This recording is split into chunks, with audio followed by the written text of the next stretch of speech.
जय हिंद dear students, welcome to Taruna defence Academy. Let's serve India together. आज की जो आपकी क्लास है इसके अंदर कंप्यूटर के अंदर जितने भी पीछे 5 से 10 साल में जो इम्पोर्टेंट क्वेश्चंस बने हैं, जो बार बार रिपीट होते हैं, उनका हम फटाफट फास्ट रिवीजन करने वाले हैं। तो फर्स्ट रिवीजन क्लास आपकी ये रहेगी। जल्दी से क्लास को शेयर कर दीजिए। और ये क्लास ऐसी क्लास रहेगी कि कम से कम आप ये मानो कि 90-95% जितने इम्पोर्टेंट क्वेश्चन आपके कंप्यूटर के बनते हैं वो इस एक क्लास में कंप्लीट हो जाएंगे। तो क्लास को पूरा देखें, बार बार मौका नहीं मिलता है, तो इम्पॉर्टेंट क्लास है, टाइम निकालें और ज़रूर इस क्लास को पूरा देखें। चलिए स्टार्ट करते हैं। देखो, 1 लाइनर क्वेश्चन सीरीज़ रहेगी। इसके बाद में प्रैक्टिस के लिए आपको क्विज़ टेस्ट जो है दिया जाएगा, वो आप कर सकते हैं। तो जल्दी से एक बार Telegram group Taruna defence academy और ऐप डाउनलोड कर लीजिए प्ले स्टोर से। कमेंट बॉक्स और डिस्क्रिप्शन में लिंक है। पहला क्वेश्चन आपके सामने आ चुका है। कंप्यूटर क्या होता है? क्या है कंप्यूटर? बताना है आपको। बिल्कुल, कंप्यूटर एक इलेक्ट्रॉनिक डिवाइस है और अर्थमेटिकल और लॉजिक यूनिट या टास्क को जो है परफॉर्म करती है। ठीक है। नेक्स्ट है, कंप्यूटर का आविष्कार किसने किया या कंप्यूटर का जनक किसको कहा जाता है, ये आपको बताना है। तो कंप्यूटर का आविष्कार चार्ल्स बेबेज ने किया था। समय पूछा जाए तो लगभग 1830 में किया था। इम्पॉर्टेंट क्वेश्चन है, कई बार आते हैं। फादर ऑफ कंप्यूटर किसे कहा जाता है, वही क्वेश्चन आ गया। तो अभी मैंने बताया था चार्ल्स बेबेज, जिन्होंने इसका आविष्कार किया कंप्यूटर का, कंप्यूटर में महत्वपूर्ण योगदान दिया, इन्हीं को फादर ऑफ कंप्यूटर कहा जाता है। इलेक्ट्रॉनिक कंप्यूटर के आविष्कारक कौन है? इलेक्ट्रॉनिक कंप्यूटर का आविष्कारक, क्वेश्चन देखिए चेंज हो चुका है, यहाँ पे इलेक्ट्रॉनिक वर्ड आ चुका है। ये क्वेश्चन आए तो आपको आंसर देना है जॉन मॉचली और जे प्रेस्पर एकर्ट। ठीक है। नेक्स्ट क्वेश्चन है, भारत में कंप्यूटर का आविष्कार कब और कहाँ हुआ था? इंडिया की बात करें तो भारत में कंप्यूटर का आविष्कार भारतीय सांख्यिकी संस्थान इंडियन स्टैटिस्टिकल इंस्टीट्यूट कोलकाता में स्थित है, यहाँ हुआ था। और सन पूछी जाए तो 1952 में। ठीक है। नेक्स्ट है, कंप्यूटर की कितनी पीढ़ियाँ विकसित हो चुकी हैं, मतलब कितनी जनरेशन के कंप्यूटर जो है आ चुके हैं? तो अभी तक 5th जनरेशन तक, यानी 5 पीढ़ी विकसित हो चुकी है। ठीक है। फर्स्ट जनरेशन में खास बात क्या थी या ये किस पर आधारित थी, आपको बताना है। तो देखो, जो पहली पीढ़ी थी लगभग 1946 से 59 तक रही थी और इसमें वैक्यूम ट्यूब का इस्तेमाल किया जाता था, जहाँ जो रूम होता था बहुत गर्म हो जाता था और इलेक्ट्रिसिटी वगैरह बहुत ज़्यादा कंज्यूम होता था इसके अंदर। तो ये फर्स्ट जनरेशन की बात थी। सेकेंड जनरेशन में क्या खास बात आई या किस पे आधारित थी पूछा जाए तो इसमें ट्रांजिस्टर्स का उपयोग होने लगा। ट्रांजिस्टर्स का यूज़ कौन सी जनरेशन में हुआ, ये क्वेश्चन आ चुका है एग्जाम में। तो सेकेंड जनरेशन में हुआ। वैक्यूम ट्यूब का यूज़ कौन से जनरेशन में हुआ, कौन सी पीढ़ी में हुआ, तो फर्स्ट जनरेशन में हुआ। इस तरह के क्वेश्चन बनेंगे। थर्ड जनरेशन में क्या खास बात थी देखेंगे। तो देखो, इसमें इंटीग्रेटेड सर्किट, आईसी सर्किट बोला जाता है इसको। क्या बोला जाता है? IC circuit. ठीक है। इंटीग्रेटेड सर्किट का यूज़ कौन सी जनरेशन में हुआ? तो थर्ड में। ठीक है। फोर्थ जनरेशन में क्या खास बात थी कंप्यूटर में? तो देखो, फोर्थ जनरेशन में कंप्यूटर में VLSI का यूज़ किया गया। VLSI का फुल फॉर्म भी आपसे पूछा जाता है, तो वेरी लार्ज स्केल इंटीग्रेशन, ये इसका फुल फॉर्म है। ठीक है। नेक्स्ट है, यहाँ पे सबसे पहला कंप्यूटर कौन सा था या उसका नाम क्या था? नाम आपको बताना है। तो राइट आंसर आपका हो जाएगा अबेकस। राइट आंसर क्या हो जाएगा? अबेकस। नेक्स्ट क्वेश्चन आपके सामने आ रहा है। क्लास को जिसने शेयर नहीं किया है अपने दोस्तों के साथ शेयर ज़रूर करें और अपना सपोर्ट हमेशा हमारे साथ बनाए रखें, इसकी सबसे ज़्यादा ज़रूरत है। प्रथम इलेक्ट्रॉनिक कंप्यूटर कब बना? इलेक्ट्रॉनिक कंप्यूटर नवंबर 1945 की बात है। ENIAC electronic numerical integrator and computer बना। ENIAC का पूरा नाम है ये ENIAC का। ठीक है। जिसे जॉन मोचली और जे प्रेस्पर एकर्ट ने बनाया। ये क्वेश्चन पहले भी आ चुका है। ठीक है।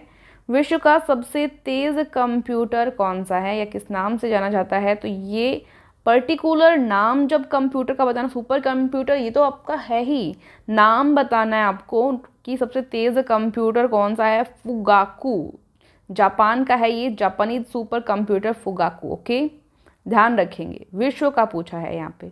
भारत में निर्मित पहले कंप्यूटर का नाम क्या है? भारत में निर्मित जो फर्स्ट कंप्यूटर है सिद्धार्थ। ओके, कंप्यूटर को हिंदी में क्या कहते हैं? किस किस को बताएं? जल्दी से बताएंगे। हिंदी में कंप्यूटर को क्या कहते हैं? बिल्कुल, संगणक। ठीक है, ब्रेन ऑफ कंप्यूटर, कंप्यूटर का दिमाग किसको कहा जाता है? दिमाग, कंप्यूटर का दिमाग कहते हैं जो सीपीयू होता है। सीपीयू जो होता है उसी में सभी फंक्शंस जो है होते हैं, जिसका full form central processing unit होता है। और ये भी एग्जाम में पूछा जा चुका है, इसकी फुल फॉर्म भी पूछी जा चुकी है, central processing unit. Brain of computer, computer का दिमाग, सबसे मेन पार्ट यही होता है। नेक्स्ट है, कंप्यूटर के फिजिकल डिवाइस को क्या कहा जाता है? जो भौतिक वस्तुएं दिखाई देती है उसको हार्डवेयर, जिनको हाथ से छू सकते हैं हार्डवेयर होता है। ओके, नेक्स्ट है आपका अबेकस। अबेकस का आविष्कार कहाँ किया गया था? अबेकस का जो कंप्यूटर की स्टार्टिंग फेज जो था उसका आविष्कार कहाँ किया गया था? तो ये चीन में हुआ था। सीपीयू और प्राइमरी मेमोरी कहाँ स्थित होती है? सीपीयू और जो प्राइमरी मेमोरी होती है वो मदरबोर्ड में स्थित होती है।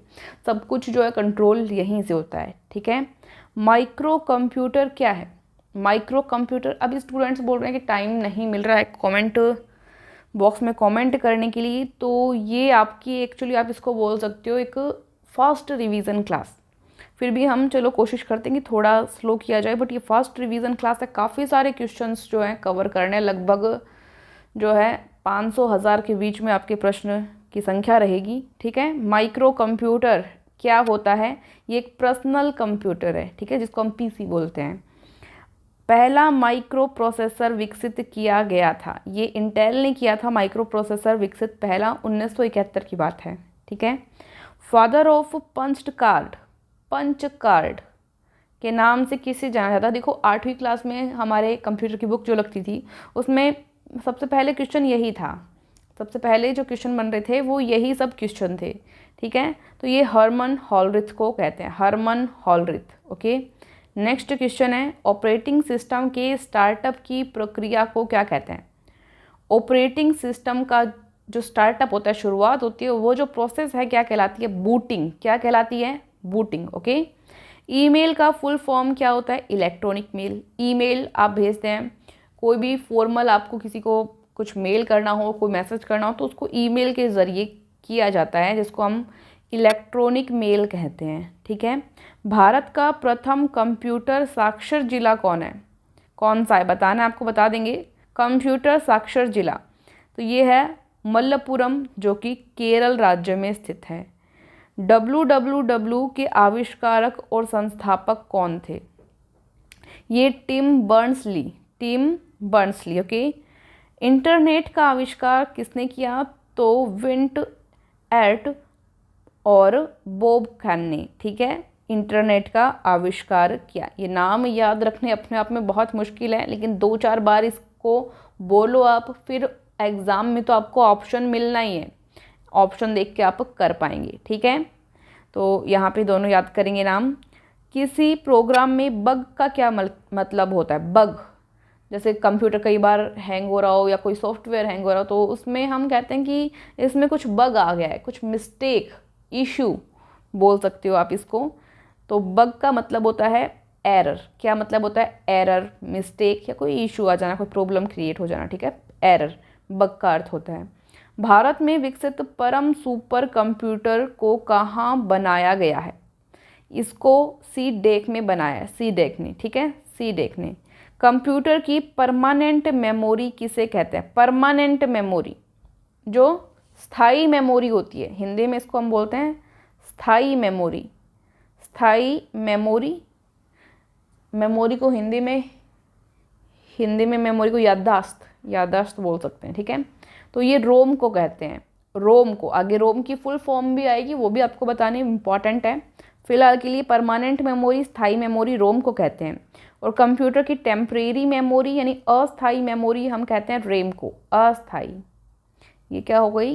अस्थायी मेमोरी। ओके, कंप्यूटर की पहली विकसित भाषा कौन सी थी? फर्स्ट डेवलप्ड जो लैंग्वेज थी कंप्यूटर की वो कौन सी थी? Fortran, Fortran. Okay, laser printer में कौन सा लेज़र प्रयोग में लाया जाता है? तो ये अर्धचालक यानी सेमीकंडक्टर लेज़र यूज़ होता है। ठीक है, नेक्स्ट क्वेश्चन है, बोर नहीं होना है। बोर इसलिए नहीं होना है क्योंकि बार बार में फिर इसका रिवीजन करना आपके लिए मुश्किल हो जाएगा। तो एक जगह आपको सारा मटेरियल मिल रहा है, तो फटाफट से आप अपना आधा एक घंटा जो है इसमें दे सकते हैं और तैयारी कर सकते हैं। आईसी चिप्स बनाने में किसका इस्तेमाल किया जाता है? इंटीग्रेटेड सर्किट बनाने में सेमीकंडक्टर डिवाइस का यूज़ होता है, लाइक सिलिकॉन हो गया। ठीक है, नेक्स्ट है यहाँ पे आईसी चिप बनाने के लिए किस सेमीकंडक्टर का यूज़ किया जाता है? किस सेमीकंडक्टर का यूज़ किया जाता है? अभी मैंने बताया था सिलिकॉन, वही है। ठीक है, इंटीग्रेटेड सर्किट चिप का आविष्कार किसने किया पूछा जाए तो इसका आविष्कार JS किल्बी ने किया था। ये क्वेश्चन एग्जाम में, ये दोनों ही क्वेश्चन कई बार रिपीट हो चुके हैं, तो इनको ध्यान देंगे आप। माइक्रोसॉफ्ट के सह संस्थापक कौन है? Paul Allen.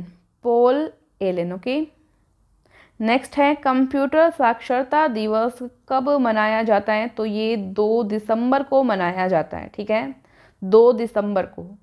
वेब पेज के कोड को लिखने के लिए किस लैंग्वेज का प्रयोग किया जाता है? किस लैंग्वेज का उपयोग होता है वेब पेज के कोड को लिखने के लिए? तो HTML, जिसका पूरा नाम या फुल फॉर्म भी एग्जाम में पूछी जा चुकी है, hyper text markup language. Okay, next question आपका है, मैं बोलते बोलते ही नहीं थकी हूँ, आपको पढ़ते हुए थकना नहीं है। ठीक है, एकदम रिफ्रेश हो जाएं जल्दी से और जवाब दीजिए। कॉपी और कट की गई टेक्स्ट या ऑब्जेक्ट स्थायी रूप में कहाँ पे स्टोर होता है? कॉपी और कट हम करते हैं, फिर बाद में कभी पेस्ट भी करते हैं। तो ये जो टेक्स्ट होता है या जो ये ऑब्जेक्ट होता है वो स्थायी रूप से कहाँ पे स्टोर होता है? स्थायी रूप से पूछा है, ध्यान देंगे, बताएं जल्दी से। बिल्कुल, क्लिपबोर्ड में। कहाँ पे हो जाता है? क्लिपबोर्ड में। ये मोबाइल के अंदर भी आप दिख पाते हैं। नेक्स्ट है, कंप्यूटर स्क्रीन पर ब्लिंक होने वाले प्रतीक को क्या कहते हैं? जो ब्लिंक होता रहता है, जो हमें दिखाई देता है, कर्सर। ठीक है, कर्सर। जब भी हमें कहीं पे लिखना होता है या कहीं पे क्लिक करना होता है, जो ब्लिंक होता रहता है एरो टाइप का, उसको हम कर्सर बोलते हैं। मदरबोर्ड के कंपोनेंट्स के बीच डाटा और इन्फॉर्मेशन किस माध्यम से ट्रैवल करता है? जो मीडियम है ट्रैवल करने का वो आपको बताना है। तो बिल्कुल, बस ही ये निर्धारित करता है कि बस में एक समय में कितना डाटा जो है, कितना डेटा जो है वो इस्तेमाल किया जा सकता है। ठीक है, तो ये आपका बस हो जाएगा। मदरबोर्ड में बस की गति की इकाई क्या है? यूनिट, हर्ट्ज में, मेगा हर्ट्ज। मदरबोर्ड में बस की गति की इकाई क्या होती है? मेगा हर्ट्ज में मापी जाती है। ओके, इसको MHz, मेगा हर्ट्ज को इस तरह से लिखेंगे, हिंदी में लिखा है तो मेगा हर्ट्ज कर देना। नेक्स्ट है, द्विधारी अंकन पद्धति के 2 अंक है। द्विधारी जिसको हम कहते हैं बाइनरी। ओके, बाइनरी जो प्रोसेस रहती है, जो पद्धति है, उसके 2 अंक कौन से होते हैं? 0 और 1 या 1 और 0। ठीक है, इनपुट डिवाइस का क्या काम है? इनपुट डिवाइस कंप्यूटर में डाटा को इनपुट करने के लिए, मतलब कंप्यूटर में डाटा देने के लिए। ठीक है, 10 इनपुट डिवाइस लिस्ट आपको बतानी है। वेरी इंपॉर्टेंट क्वेश्चन है जो नेक्स्ट क्वेश्चन है, क्योंकि एक एक जो लाइक कीबोर्ड आपसे पूछा जाए कि कौन सा डिवाइस है, माउस पूछा जाए कि ये इनपुट डिवाइस है, आउटपुट डिवाइस है, क्या है, तो आपको जवाब देना होगा। तो एक साथ यहाँ पे लिस्ट आपके सामने आ जाएगी। बिल्कुल, 10 इनपुट डिवाइस, मतलब जो डेटा को कंप्यूटर में इंसर्ट करवाते हैं, डालते हैं, उनको हम इनपुट डिवाइस कहते हैं। इसमें एग्जाम्पल है आपके पास keyboard, mouse, scanner, joystick games खेलते हैं उसमें यूज़ लिया जाता है। ये भी क्वेश्चन आ चुका है। Light pen, microphone, barcode reader, graphics tablet, webcam और ट्रैक बॉल। वेब कैम काफ़ी सारे टीचर्स पढ़ाते हैं, यूज़ करते हैं, और ट्रैक बॉल। ठीक है, तो ये सभी 10 इनपुट डिवाइस एक बार दोबारा पढ़ेंगे। Keyboard, mouse, scanner, joystick, light pen, microphone, barcode reader, graphics tablet, webcam and trackball. 10 input device list. Okay, next question आपका है, कीबोर्ड तथा माउस क्या है? अभी ऊपर आपने पढ़ा है ये दोनों इनपुट डिवाइस हैं, तो इस तरह का क्वेश्चन आपके सामने आए तो आप साफ साफ बोलेंगे इनपुट डिवाइस। जॉयस्टिक का यूज़ मैंने अभी आपको बताया था, गेम खेलने में होता है। ट्रैक बॉल किस हार्डवेयर से मिलता जुलता है? माउस से। माउस के जैसा ही एक सिस्टम होता है ट्रैक बॉल का। कंप्यूटर में आउटपुट डिवाइस का क्या काम है? आउटपुट डिवाइस क्या करती है, काम क्या है इसका? तो सीपीयू से प्रोसेस जो डेटा हुआ है उसको यूज़र के सामने आउटपुट करना या यूज़र तक पहुंचाना। ठीक है, सीपीयू से जो डेटा आपको प्राप्त हुआ है, डेटा प्रोसेस हुआ है, उसको यूज़र के सामने रखना, यूज़र तक पहुंचाना ही आउटपुट डिवाइस का काम होता है। अभी कुछ आउटपुट डिवाइस के नाम या एग्जाम्पल आपको देखने हैं, ये एग्ज़ाम में पूछे जाते हैं। तो ये नेक्स्ट पेज पे आएंगे आपके, ये देखिए यहाँ पे। इसमें कंप्यूटर स्पीकर्स हो गया, क्योंकि गाने भी जो है यूज़र होता है उसी के लिए हैं। जीपीएस, हेडफोन्स, मॉनिटर, मॉनिटर से स्क्रीन पे हमें जो चीज़ें दिख रही है वो अपने आप में आउटपुट है। प्रिंटर, कुछ प्रिंट हो के हमारे सामने कंप्यूटर से जो प्रोसेस हुए डेटा है वो हमारे पास आ जाते हैं, तो हमारे पास जो चीज़ें आ रही हैं वो सब आउटपुट हैं। प्रोजेक्टर, प्रोजेक्टर से कुछ मूवी वगैरह देखते हैं, कुछ भी पढ़ाई से रिलेटेड कुछ देख सकते हैं। Sound card, video card, braille reader और प्लॉटर। ठीक है, तो ये आपके कुछ हो जाते हैं आउटपुट डिवाइस के एग्जाम्पल। नेक्स्ट है इनपुट से आउटपुट में रूपांतरण किसके द्वारा किया जाता है? इनपुट से आउटपुट में, तो ये सीपीयू का काम होता है भाई, पूरा नाम central processing unit. Okay, next है आपके पास यहाँ पे कंप्यूटर के प्रोसेसर की गति को किस यूनिट में मापा जाता है? कंप्यूटर के प्रोसेसर की गति को किस यूनिट में मापा जाता है? तो ये हर्ट्ज में मापा जाता है। ठीक है, कंप्यूटर की डाटा प्रोसेसिंग पावर को किस यूनिट में मापा जाता है? डाटा प्रोसेसिंग पावर को किस यूनिट में मापा जाता है? तो ये MIPS में मापा जाता है। MIPS में मापा जाता है, मिलियन इंस्ट्रक्शंस पर सेकंड। ठीक है, मतलब एक सेकंड में मिलियन इंस्ट्रक्शन उसको दिया जाता है, मतलब MIPS में इसको मेज़र किया जाता है। नेक्स्ट है कंप्यूटर के मेन सर्किट बोर्ड को क्या कहते हैं? इसको हम मदरबोर्ड कहते हैं, पहले भी बताया था मैंने। सीपीयू की स्पीड मापने के लिए किस पैरामीटर का उपयोग होता है? क्लॉक स्पीड का। किसका? क्लॉक स्पीड का। सीपीयू और मेमोरी के बीच में डाटा ट्रांसफ़र करने के लिए किसका उपयोग किया जाता है? सीपीयू और मेमोरी के बीच में डाटा ट्रांसफ़र करने के लिए डाटा बस का। डाटा बस या डेटा बस पे बोल सकते हो आप इसको। कंप्यूटर से डिलीट हुई सभी फाइलें कहाँ जाते हैं? इंपॉर्टेंट क्वेश्चन है, आ चुका है 2-3 बार। रिसाइकिल बिन में। रिसाइकिल बिन में गलती से कुछ डिलीट हो जाए तो कंप्यूटर के रिसाइकिल बिन में आप जाके देख सकते हैं। मोबाइल में भी ये सिस्टम होता है। कंप्यूटर स्क्रीन पर माउस के द्वारा किसी ऑब्जेक्ट को खींचकर, कुछ इमेज है मान लो या कोई फोल्डर है, उसको खींचकर एक जगह से दूसरी जगह पर आप ले गए, इसको बोलते क्या है कंप्यूटर की भाषा में? इसको हम बोलते हैं drag and drop. Drag and drop. किसी फाइल्स की प्रॉपर्टीज़ को देखने के लिए या एक्सेस करने के लिए माउस के कौन से क्लिक का, मतलब कौन से बटन का यूज़ किया जाता है? कोई फाइल है या कोई इमेज है, हमें देखना उसकी डिटेल्स क्या है, उसकी प्रॉपर्टीज़ क्या है, तो हम उसका राइट क्लिक यूज़ करते हैं, माउस का right click. Okay, floppy disk में डेटा कहाँ रिकॉर्ड होता है? ट्रैक्स में। ट्रैक्स में। कंप्यूटर का वह भाग जिसे हम छू सकते हैं उसको हम कहते हैं हार्डवेयर, जिसको टच किया जा सकता है। प्रिंटर कितने प्रकार के होते हैं? मुख्यतः 2 प्रकार के होते हैं मुख्यतः। प्रिंटर के 2 प्रकार कौन से हैं ये आपसे पूछा जाए तो इम्पैक्ट प्रिंटर और नॉन इम्पैक्ट प्रिंटर मुख्यतः कंप्यूटर के 2 प्रकार हैं। डॉट मैट्रिक्स प्रिंटर किसका उदाहरण है? बाकी सारे जो प्रिंटर्स के टाइप हैं वो इनके अंदर ही शामिल हो जाते हैं। डॉट मैट्रिक्स प्रिंटर किसका उदाहरण है? ये इम्पैक्ट प्रिंटर का उदाहरण है, इम्पैक्ट इस वाले का। ठीक है, कई लैन को जोड़ने के लिए कौन सा उपकरण प्रयोग किया जाता है? लैन्स को जोड़ने के लिए राउटर का यूज़ होता है, राउटर। बूटअप पर पहला कंप्यूटर निर्देश कहाँ से प्राप्त होता है? ये रोम बायोस से, रोम बायोस से प्राप्त होता है। ठीक है, हार्ड डिस्क में डेटा कहाँ स्टोर होता है? ये सेक्टर्स में, सेक्टर्स में। मॉनिटर की रिफ्रेश रेट को मापा जाता है हर्ट्ज में, हर्ट्ज में। नेक्स्ट है सीपीयू की प्रोसेसिंग पावर को तेज़ करने के लिए सीपीयू और रैम के बीच में किसका यूज़ होता है? कैश मेमोरी का, ठीक है। कंप्यूटर स्टोरेज में MB, GB, TB, PB इन सब का फुल फॉर्म क्या होता है?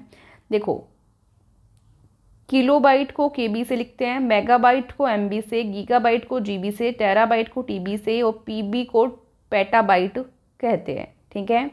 कंप्यूटर स्टोरेज को कैसे मापा जाता है? तो देखो, 4 बिट मिलकर एक निबेल बनता है, 8 बिट मिलकर एक बाइट बनता है, 1024 बाइट मिलकर एक KB बनता है, मतलब किलोबाइट। पूरा नाम यहाँ पे देख लेना। अब मैं बहुत ज़्यादा इम्पॉर्टेंट जो है वो बता रही हूँ, 8 बिट मिलकर एक बाइट बनता है, ये बहुत इंपॉर्टेंट है, 2-3 बार एग्जाम में पीछे पूछा जा चुका है। नेक्स्ट, 1024 बाइट्स 1 किलो बाइट के बराबर होते हैं, ये भी बहुत ज़्यादा इंपॉर्टेंट है, इसको नोट कर लेना। इसके बाद में 1 मेगाबाइट बराबर होता है 1024 किलो बाइट के, और 1 गीगाबाइट बराबर होता है 1024 मेगाबाइट के, एंड 1 टेराबाइट बराबर होता है 1024 गीगाबाइट के। तो ये आपको नोट कर लेना है। कंप्यूटर का डाटा कहाँ स्टोर होता है? एक बार पढ़ने से याद नहीं होगा, देखो बार बार इसको आपको रिवीजन करना पड़ेगा तभी याद होगा। अभी एक साथ रिवीजन करने का अर्थ ये है कि आपके माइंड में ऐसे काफ़ी सी इमेजेस जो हैं क्लियर हो जाएं, इसलिए, ठीक है। कंप्यूटर का डाटा कहाँ स्टोर होता है? हार्ड डिस्क डिवाइस में। 5 कॉमन स्टोरेज डिवाइस के नाम आपको बताना है, स्टोरेज डिवाइस, ठीक है, जहाँ पे आप स्टोर कर सकें। तो ये USB फ्लैश ड्राइव्स हो गया, या हार्ड डिस्क हो गया, ऑप्टिकल डिस्क हो गया, रैम हो गया, फ्लोपी डिस्क हो गया, ये सब स्टोरेज डिवाइस के नाम हो गए, एग्जाम्पल्स हो गए आपके। क्वेश्चन बनता है, वॉलेटाइल मेमोरी किसे कहते हैं? वॉलेटाइल मेमोरी, वॉलेटाइल का अर्थ अपने आप में होता है हलचल होना या एक जगह नहीं ठहरना या अस्थाई, वॉलेटाइल का अर्थ होता है, ठीक है। चंचल जिसको हम बोलते हैं ना, ये लड़की बहुत वॉलेटाइल है, मतलब बहुत चंचल है, ज़्यादा बोलने वाली है, स्थाई नहीं है, ठीक है। जिस मेमोरी में इंफॉर्मेशन परमानेंटली स्टोर्ड नहीं होती है, इंफॉर्मेशन जो है, सूचना जो है वो परमानेंट स्टोर्ड नहीं होती है, उसे वॉलेटाइल मेमोरी कहते हैं। पावर ऑफ होने और सिस्टम बंद होने पर वॉलेटाइल मेमोरी में मौजूद जो डेटा होता है, जो इन्फॉर्मेशन होती है, वो इन्फॉर्मेशन अपने आप डिलीट हो जाती है, ठीक है। तो ये होता है आपकी वॉलेटाइल मेमोरी। नेक्स्ट है, रैम किस प्रकार की मेमोरी है? वेरी इंपॉर्टेंट क्वेश्चन, नोट कर लेंगे इसको। तो रैम एक वॉलेटाइल मेमोरी यानी अस्थायी मेमोरी का उदाहरण है। नेक्स्ट क्वेश्चन है, नॉन वॉलेटाइल मेमोरी किसको कहते हैं? नॉन वॉलेटाइल, ये वॉलेटाइल का अपोजिट बोल सकते हो आप, उल्टा, ठीक है। जिस मेमोरी में इंफॉर्मेशन परमानेंटली स्टोर्ड होती है, परमानेंट स्टोर्ड होती है, उसे नॉन वॉलेटाइल मेमोरी कहते हैं। इस तरह की मेमोरी में पावर ऑफ होने के बाद में जब सिस्टम बंद हो जाता है तो भी जो इन्फॉर्मेशन और डाटा है वो सेफ रहता है, सुरक्षित रहता है, स्टोर्ड रहता है, ठीक है। क्वेश्चन बनता है, वेरी इंपॉर्टेंट लगाएंगे इसके, रोम किस प्रकार की मेमोरी है? तो रोम एक नॉन वॉलेटाइल मेमोरी है। नॉन वॉलेटाइल का अर्थ होता है स्थायी, और वॉलेटाइल का अर्थ होता है अस्थायी, ठीक है, समझ रहे हैं। वॉलेटाइल का अर्थ अस्थायी, चंचल, और नॉन वॉलेटाइल का मतलब कि जो चंचल नहीं है, यानी कि जो स्थायी है। Smallest unit of memory, memory की सबसे छोटी इकाई क्या कहलाती है? बिट, बिट कहलाती है, अभी ऊपर जो पढ़ा था। बिट और बाइट में कौन सा छोटा है? बिट छोटा है।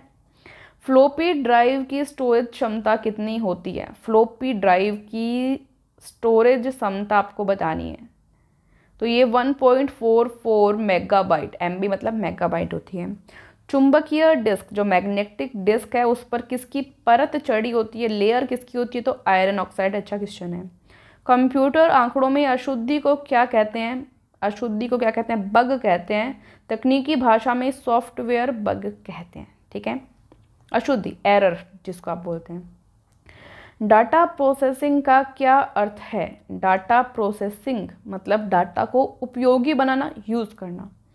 एनालिटिक इंजन का आविष्कार किसने किया था? चार्ल्स बेबेज ने। इंपॉर्टेंट क्वेश्चन नोट करेंगे।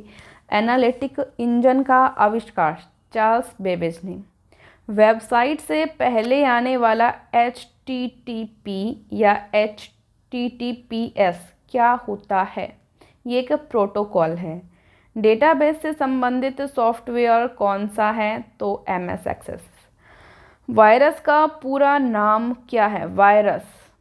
वायरस का पूरा नाम virtual information resource under says. ठीक है, नेक्स्ट क्वेश्चन। अनसोलिसिटेड ईमेल को क्या कहा जाता है? स्पैम कहा जाता है। पेन ड्राइव क्या है? पेन ड्राइव ये एक स्टोरेज डिवाइस है। SSD का फुल फॉर्म क्या होता है?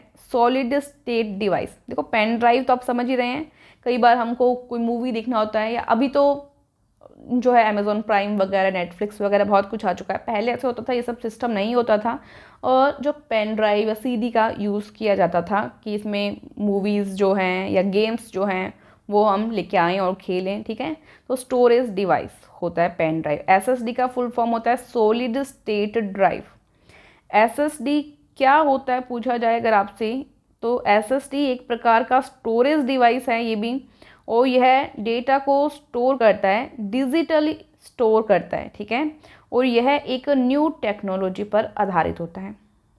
कंप्यूटर में रिसेंटली यूज्ड इंफॉर्मेशन कहाँ स्टोर होते हैं? रिसेंटली कैश मेमोरी में। रिसेंटली मतलब जो जस्ट अभी यूज़ हुई इंफॉर्मेशन है वो कैश मेमोरी में यूज़ होती है। हार्ड डिस्क किस प्रकार की मेमोरी है? हार्ड डिस्क किस प्रकार की मेमोरी है?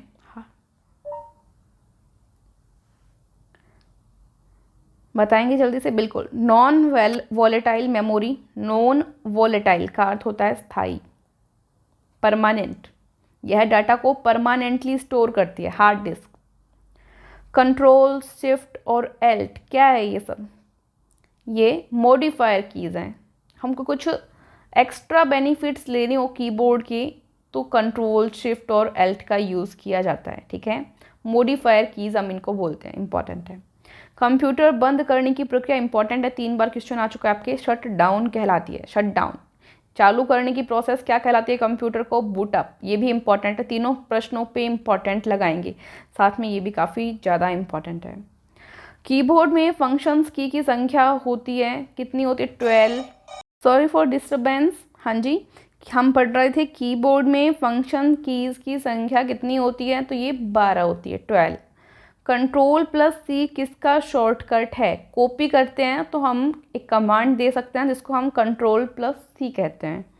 कट करने के लिए कीबोर्ड की शॉर्टकट की क्या है? कंट्रोल प्लस X की कमांड हम देकर कोई चीज़ है या कोई टेक्स्ट है या कोई इमेज है उसको हम कंट्रोल प्लस X की कमांड देकर कट कर सकते हैं। फिर उसको पेस्ट हम कहीं पे करना चाहें तो शॉर्टकट की कंट्रोल प्लस V दबाकर हम कमांड दे सकते हैं, वो एक जगह से दूसरी जगह पर पेस्ट हो जाएगी या चले जाएगी। ठीक है, कंप्यूटर लॉग ऑफ करने के लिए शॉर्टकट की क्या है? ये Alt plus F4, Alt plus F4। ESC का इस्तेमाल क्यों किया जाता है? ESC का इस्तेमाल एक्टिव प्रोग्राम कोई चल रहा है, कोई प्रोग्राम एक्टिव है, उससे बाहर निकलने के लिए ESC का इस्तेमाल होता है। एल्गोल का फुल फॉर्म क्या होता है? Algorithm language. Algorithm language. ALU का फुल फॉर्म बहुत ज़्यादा इंपॉर्टेंट है, ALU का arithmetic logic unit. Okay, ASCII का फुल फॉर्म क्या होता है? ये American standard code for information interchange. ठीक है, अच्छा है ये भी क्वेश्चन। अभी नेक्स्ट जो प्रश्न बन रहे हैं ये फुल फॉर्म से बन रहे हैं, ये हम लास्ट में देखेंगे। इससे पहले कुछ और अधिक इम्पोर्टेंट प्रश्न हैं वो मैं आपके साथ डिस्कस करने वाली हूँ, तो वो प्रश्न हम यहाँ पे देख रहे हैं। देखिए, एक कंप्यूटर यूज़र इंटरनेट की मदद से किसी दूसरे से कंप्यूटर से फाइल को ले जा सकता है, यह प्रोसेस किसकी मदद से होती है? दोबारा प्रश्न पढ़ेंगे।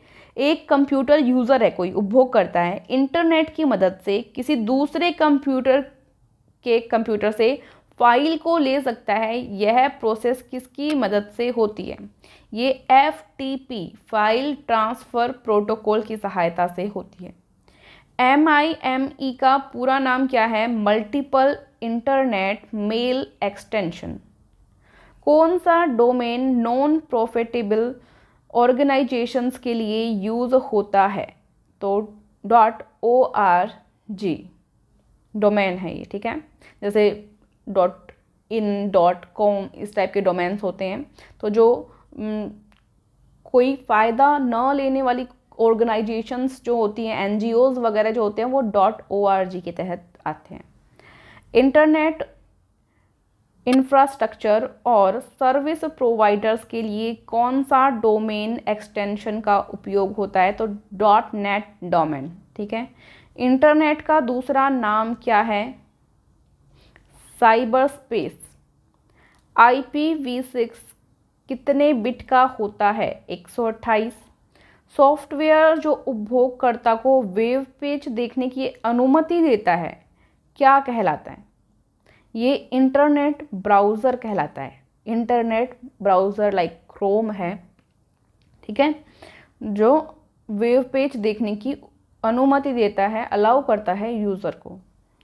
इंटरनेट पर एक कंप्यूटर की पहचान किसके द्वारा की जाती है? IP एड्रेस के द्वारा। हर कंप्यूटर का अलग अलग होता है।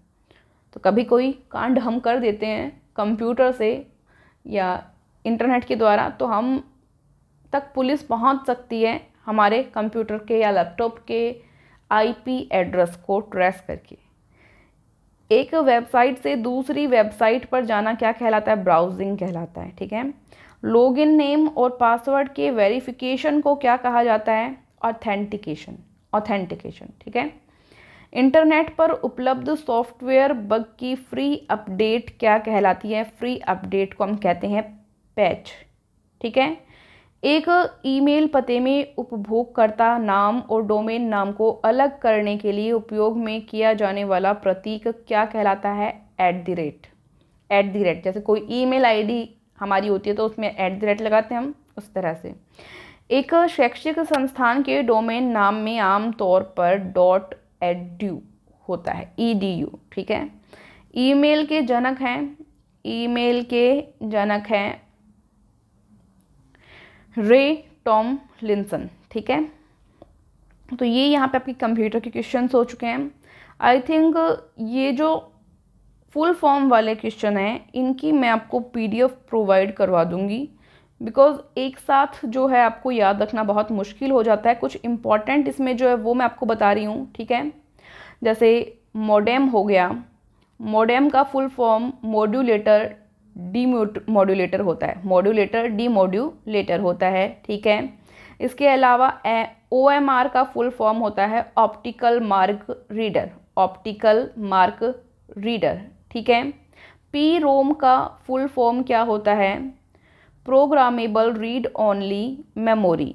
RAM का फुल फॉर्म पूछा जाता है, वेरी इंपॉर्टेंट है, रैंडम एक्सेस मेमोरी। ROM का अर्थ भी very important, full form read only memory, ठीक है। इसके अलावा VDU का देखेंगे तो विजुअल डिस्प्ले यूनिट, VLSI का आपको पहले बता दिया, very large scale integrated. WAN का पूछा गया है, वाइड एरिया नेटवर्क, इसको इम्पोर्टेंट लगाएंगे। WWW very important, world wide web. DTP का डेस्कटॉप पब्लिशिंग, ठीक है। तो ये कुछ इंपॉर्टेंट है, ये एक साथ आपको याद नहीं होंगे, इसके लिए इसकी PDF जो है फुल फॉर्म वाले की आपको प्रोवाइड करवा देंगे। ISP का देखेंगे तो इंटरनेट सर्विस प्रोवाइडर, ठीक है। तो ये कुछ इम्पोर्टेंट जो फैक्ट्स रहते हैं वो यहाँ पे आपको मैंने बता दिए हैं, ठीक है। एक क्वेश्चन पूछा था, माइक्रोसॉफ्ट विंडोज़ किस प्रकार का सॉफ्टवेयर है? तो ये ऑपरेटिंग सिस्टम सॉफ्टवेयर है, ठीक है। प्रोग्राम जो चित्र यानी इमेज, टेक्स्ट बनाने और उसे समाचार पत्र में व्यवस्थित करने के लिए उपयोग किया जाता है, उसे वर्गीकृत करते हैं, कौन करता है? डेस्कटॉप पब्लिशिंग पैकेज में होता है ये सब, ठीक है। तो ये आपके कुछ इम्पॉर्टेंट क्वेश्चंस थे जो हमने कवर कर लिए हैं। एक क्वेश्चन और, इंटरनेट एक्सेस करने के लिए कम से कम कितनी रैम होनी चाहिए? तो 32 MB, ठीक है, 32 MB। कुछ वेब ब्राउज़र्स के उदाहरण एग्जाम में पूछे जाते हैं, वो आपको देखना है यहाँ पे। तो जैसे Google Chrome, Mozilla firebox, Microsoft Edge, safari web, browsers और इंटरनेट एक्सप्लोरर, ओपेरा ब्राउज़र, ये सभी वेब ब्राउज़र्स हैं। ठीक है, ये सभी क्या हैं? वेब ब्राउज़र्स हैं। इंटरनेट पर मौजूद सर्वर को किस नाम से जाना जाता है? होस्ट के नाम से जाना जाता है। तो अब हो चुके हैं मेरी तरफ से जितने इम्पोर्टेंट प्रश्न बनते थे वो सभी इम्पोर्टेंट प्रश्न कवर हो चुके हैं। एंड आप क्लास में बने रहे, इसके लिए आप सभी को थैंक यू सो मच। जय हिंद। और ये सभी आपको एक साथ याद नहीं होंगे, इसलिए इसकी PDF आपको जो है उपलब्ध करवा दी जाएगी। Thank you. जय हिंद, जय भारत।